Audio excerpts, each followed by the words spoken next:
Hello, welcome to Tarot with Shiva. Now, let's move to Capricorn. So, Capricorn, this is your reading for this week.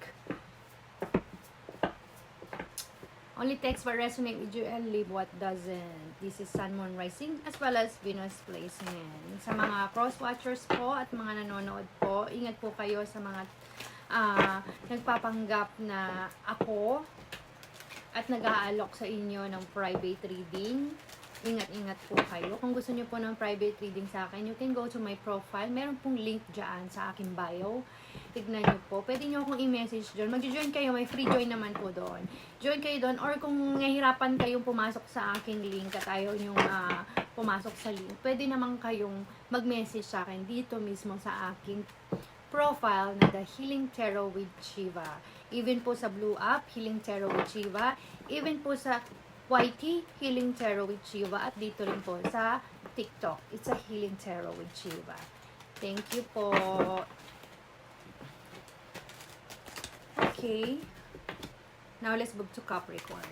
For Capricorn. Okay. Bilis ng labas. Sa mga Capricorn, Sun, Moon, and Rising. Alam nyo na yan. Kung ano yan. Sa mga mahilig manood ng mga tarot, alam nyo ibig sabihin yan. Okay.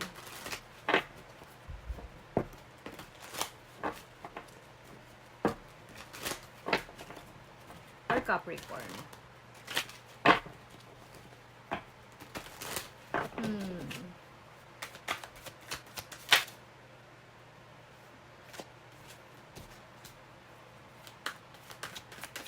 For Capricorn, please.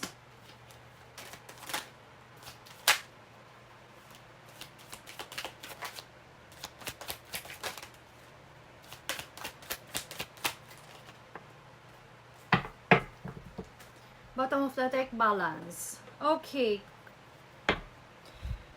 Capricorn. Capricorn, babies, sunny, sweethearts. Okay, so wait lang ha. Let me read it first para masabi ko sa inyo. Okay, I know that ang mga Capricorn ay seryoso sa buhay. Pero nakikita ko dito is currently yung position mo ngayon or position ng mga, let me say, yung planeta, no? Kung nanonood kayo ng, nagtitingin kayo ng movement ng ating planet sa astrology, no? Eh, parang ito yung magtuturo sa'yo or nagtuturo sa'yo. Dahil dito kay the Devil, the Chariot, at saka kay the King of Cups. Dahil dito sa dalawang to. Ito yung nagtuturo sa'yo. Yan card mo yan. This is the Capricorn card. Meron kang the King of Cups and the King of Pentacles dito. Let's see kung saan tayo dadalihin ng reading natin. And you have the King of Wands din. Wow, tatlo pala tong King na to. Puro King, no? Capricorn. Puro King. So, itong mga planeta na ito natin ngayong movement, ito yung magtuturo sa'yo. No? Ito siguro yung kailangan mong pahalagahan din yung iyong creative side. No? Hindi yung puro kaseryoso. Yung creative side mo naman daw. Yun ang nakikita ko dito. Puro kasi Kasi may mga bagay na hindi ka nakikita. No? May mga bagay ka hindi nakikita. At kahit anong i-offer mo sa'yo, parang hindi ka masaya. No? Kahit anong i-offer sa'yo, parang hindi ka masaya dyan. Nakahubad kasi yan sila. So hindi pwedeng pakita. Okay?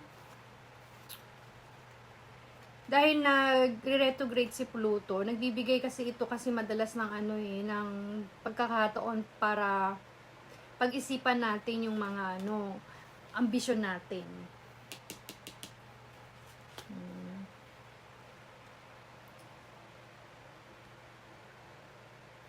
Mas strategic ka naman kaya lang may something talaga na bored ka. May something na kahit anong gawin mo, parang hindi umaano sa kung anong gusto mo, no? May something So, anuhin pa natin, laliman pa natin, no? Yes, sinasabi kasi dito, hindi lang naman kasi ito tungkol sa pag-akyat ng bundok palagi. Hindi ito palagi tungkol doon sa gusto mong maabot, no? Dahil dito. So, kailangan ng balance dito.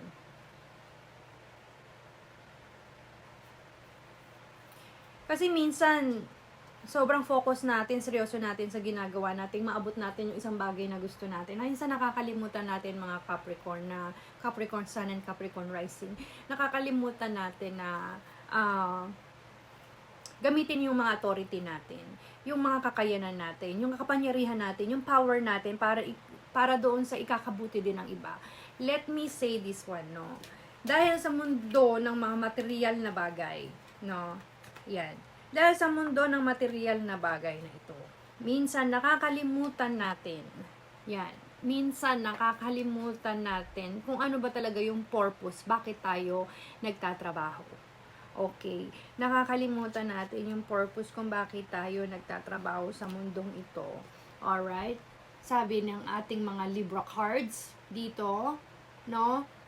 Tignan mo din daw yung iyong kakayanan para gumawa ng sa tingin mo is makakabuti sa mundo, makakabuti sa ibang tao, no?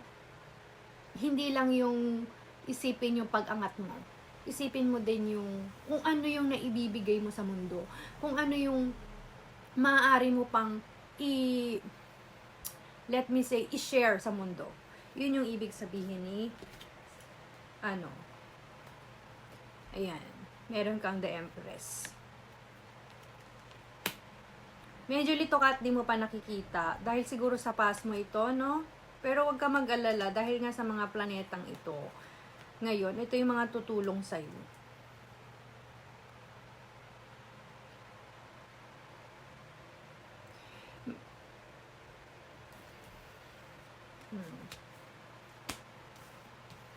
Meron kang meron kang pagnanais na mag-focus doon sa sa iyong mga hobbies, sa mga libangan, ayan. No, may mga pagnanais ka dyan, kaya lang, ano tong balance na ito?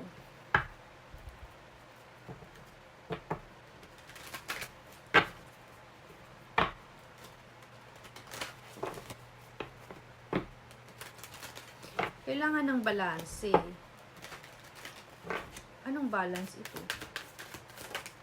Oh, discipline ng pagiging leader at gamitin yung authority ng pagli-leader mo, no? Gamitin ang authority para sa pagli-leader mo. At kailangan daw ng balance talaga. No? At gamitin mo yung malikhain mo, no? Malikhain mo. Dahil kay King Cups, King Pentacles, and King Wands. Triple King, baby. Panalo. Panalo sa King. Maging disiplina ka, maging leader ka. Gamitin mo yung iyong pagiging, yung mga ideas mo, gamitin mo para makatulong ng iba. No, ayan. Makatulong ng iba. No? Ayan. Capricorn.